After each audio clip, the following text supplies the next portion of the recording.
এই দেশের মানুষ সত্যিকার অর্থে যদি কাউকে তারা নেতা হিসেবে মেনে থাকে, ভালোবাসায় দিয়ে মেনে থাকে, শহীদ প্রেসিডেন্ট জিয়া রহমান এবং আমাদের দেশনেত্রী বেগম খালেদা জিয়া। জিনের ব্যাপার আছে না, তো সেই জিন তার মধ্যে আছে, সেই জিন তার মধ্যে আছে বলেই দেখবেন যে দিন রাত পরিশ্রম করছে। পারিবারিক বলেন আর যাই বলেন, কিন্তু এটা তো বাস্তব কথা যে নেতা হিসেবে জনগণের কাছে গ্রহণযোগ্য তো হয়েছে এরাই। শহীদ প্রেসিডেন্ট জিয়া রহমানের মৃত্যু দিয়ে, তার জানাজা দিয়ে সেটা প্রমাণিত হয়েছে। একইভাবে দেশনেত্রী বেগম খালেদার জানাজাতেও সেটা প্রমাণিত হয়েছে। এই দেশের মানুষ সত্যিকার অর্থে যদি কাউকে তারা নেতা হিসেবে মেনে থাকে, ভালোবাসায় দিয়ে মেনে থাকে, শহীদ প্রেসিডেন্ট জিয়া রহমান এবং আমাদের দেশনেত্রী বেগম খালেদা জিয়া। কি অভাবনীয়!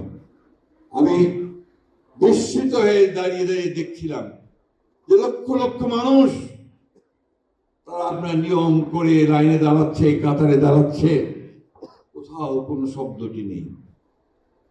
অথচ আমাদের অন্যান্য মিছিল যখন হয় তখন কত রকমের স্লোগান, কত রকমের কথা, ধাক্কা ধাক্কি হয়, একটা শব্দ নেই কোথাও।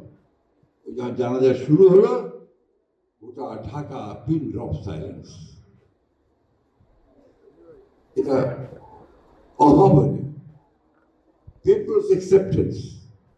ঠিক একইভাবে দেখুন আজকে আমাদের নেতা তারেক রহমান সাহেব, একটু তো আপনারা বিজ্ঞানী আছেন, আমরা জানেন যে প্রেসিডেন্ট জিয়া ছেলে, বেগম জিয়ার ছেলে, জিনের ব্যাপার আছে তো একটা, তাই না? যে আমাদের তো সব ডাক্তার আছেন, জিনের ব্যাপার আছে না, তো সেই জিন তার মধ্যে আছে, সেই জিন তার মধ্যে আছে বলেই দেখবেন যে দিন রাত পরিশ্রম করছেন। এবং এখন পর্যন্ত একটা খারাপ কথা তার মুখ দিয়ে উচ্চারিত হয়নি। পার্লামেন্টের সেনিয়র বলেছেন যে আসেন, লেট আস ওয়ার্ক টুগেদার, আমরা একসাথে কাজ করি।